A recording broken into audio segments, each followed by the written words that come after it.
Olá, meu nome é Yasmin, eu sou acadêmica do curso de Serviço Social. Hoje nós vamos falar sobre a violência contra a criança, desde o seu surgimento até os dias atuais. No período da antiguidade, a infância era tratada como uma fase qualquer da vida e as crianças eram tratadas como pequenos adultos. A partir do século XVII, essa imagem da infância mudou. Nesse período, foi criado o conceito da infância. Isso trazendo vários benefícios, para a pedagogia e não somente para a biologia.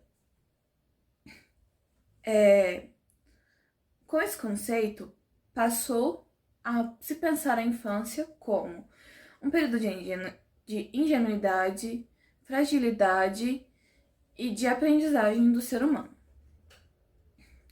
Já que no Brasil, a violência contra as crianças chegaram nas caravelas.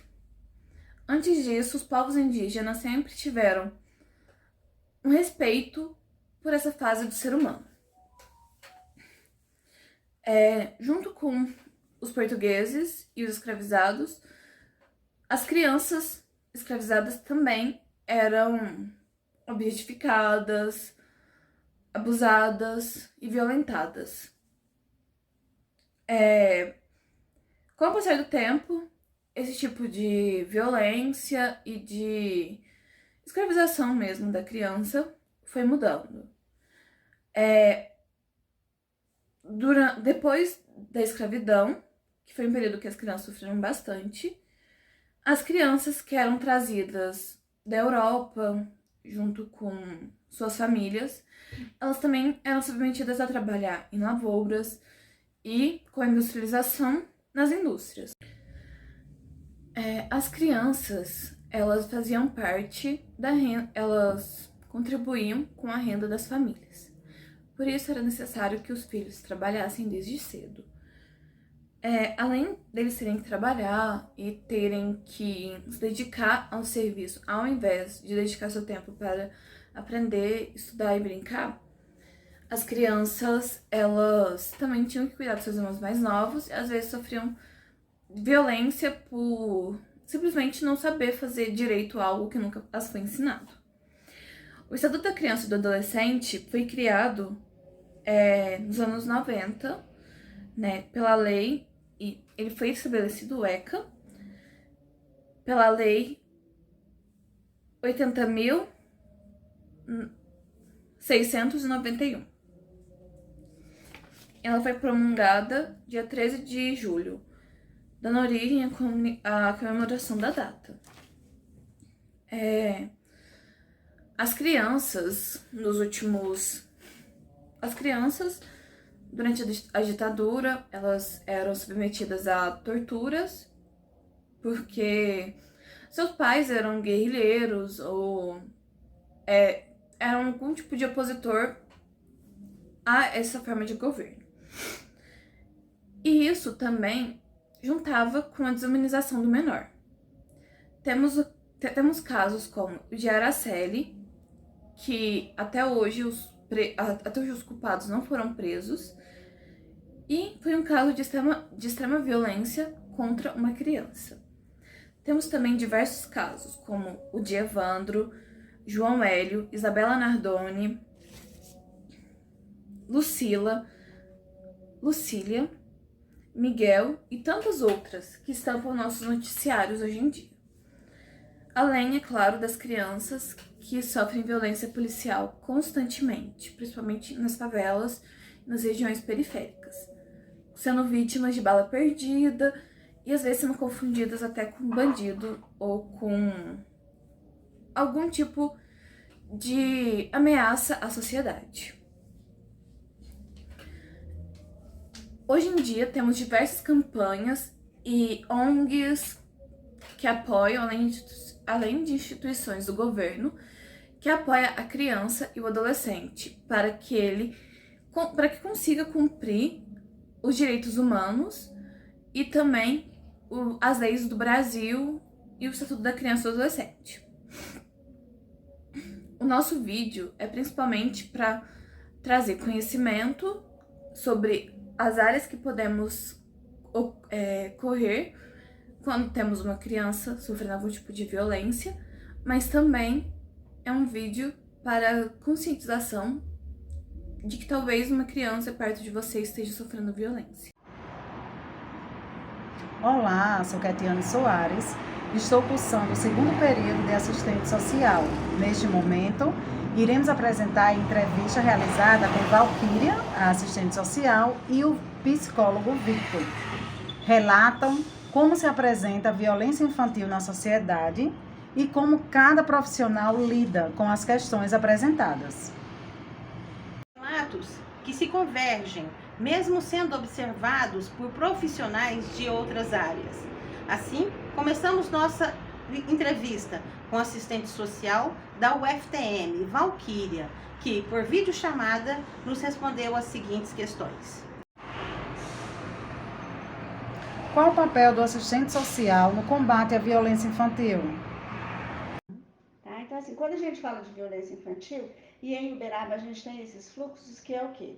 Nós temos, com relação à criança e adolescente, são fluxos feitos a várias mãos e por vários segmentos, para que esse serviço, que essa família procure pelo serviço de forma adequada. Ou seja, a violência sexual, até pouco tempo, vinha para o hospital direto, é o que a gente chama de porta aberta, não precisa vir encaminhado de lugar nenhum, quando o abuso aconteceu até 72 horas. Por quê? Discutir-se a questão de que a proflexia, que é a medicação que é utilizada para evitar DSTs e uma gravidez indesejada, ela poderia ser feita somente dentro do prazo de 72 horas. E é só aqui em Uberaba, só no Hospital de Clínicas que é feita essa medicação.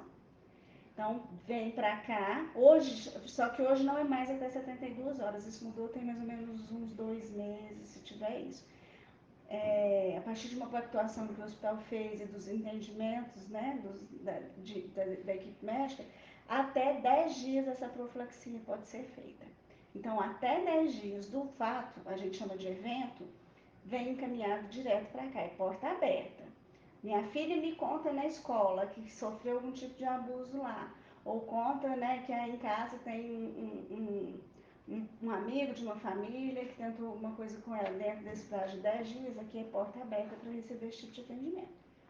Passado esse tempo, eles são encaminhados para atendimento, antigamente, até esses 2 meses atrás, era no CAPSI, onde eram centralizados os atendimentos com questões psicológicas e psiquiátricas, mas também as suspeitas de abuso.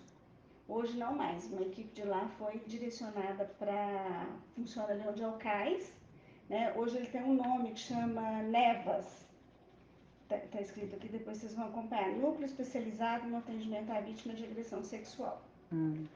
Por quê? Passados esses 10 dias, ele vai receber o atendimento clínico, mas vai passar pelo acompanhamento psicológico também com serviço social.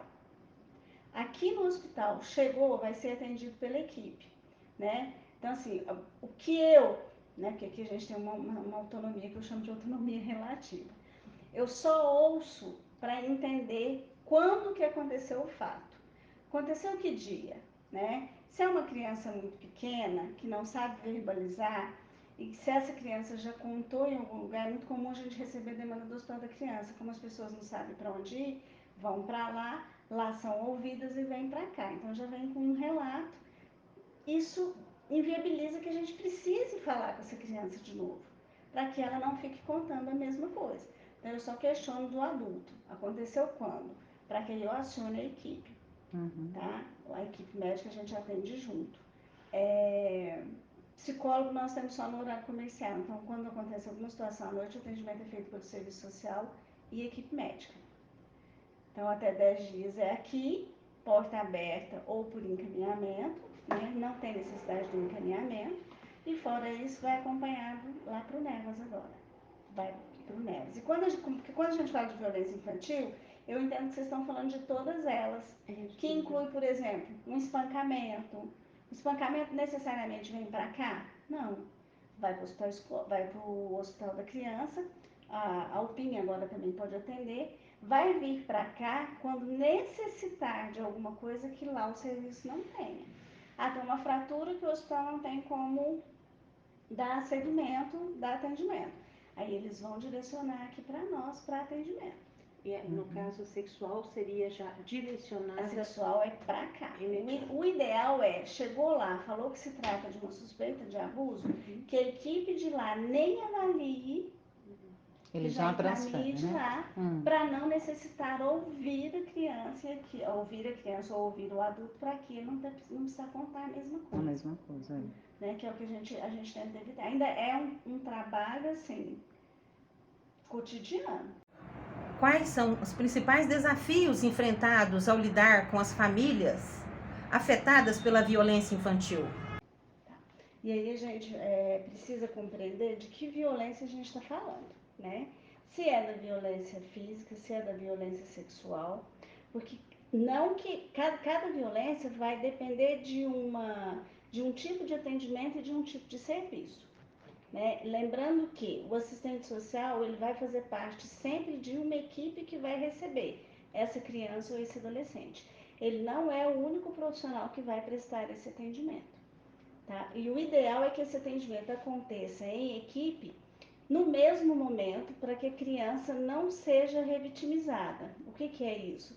Para que ela não precise contar a mesma história em vários espaços e para vários profissionais. Então se faz geralmente em equipe. Isso. A violência sexual principalmente. Por quê? Porque a criança chega num serviço, ou adolescente, de repente ela vai contar. Inclusive ela vai contar anteriormente, né? Porque às vezes acontece dela contar na escola, então ela conta para alguém da escola. Alguém da escola vai reportar isso para algum profissional, ou na escola. No caso do município, eles contam com uma seção de assistência ao educando que tem os profissionais assistentes sociais. Geralmente eles fazem um relatório e encaminham para lá. Com base nisso, a gente assistente social não vai ouvir essa criança ou esse adolescente, porque o relato já está ali. Então a gente já vai encaminhar para o serviço de saúde.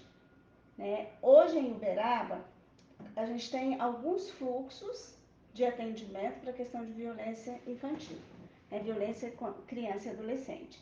Então, assim, qual que é esse fluxo?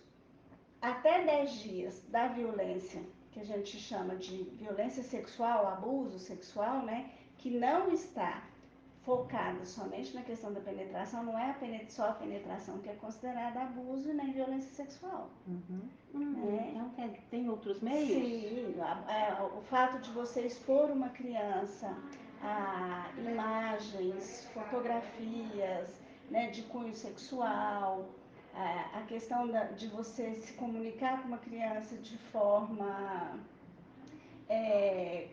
com falas, né, que levem para uma condução sexual, a questão dos assédios, né, você passar a mão no corpo de uma criança sem autorização dela. Então, assim, a violência sexual, né? Isso tudo é uma violência. A violência sexual, ela não se dá somente com a questão da penetração. E às vezes os outros danos são muito maiores. A violência psicológica, né, que é difícil de identificar, porque a criança se retrai, muitas vezes ela não vai contar. Então, assim, primeiro que a gente precisa, né, desmistificar que a violência infantil, e aí quando a gente fala de violência infantil nesse âmbito, a gente está falando da sexual, se dá somente a partir de que fique comprovado que houve um rompimento, que houve uma penetração anal ou que houve uma penetração vaginal. Não é só isso. Você falou uma coisa interessante que me chamou a atenção, que é do passar a mão no corpo sem autorização. Mas ela, como criança,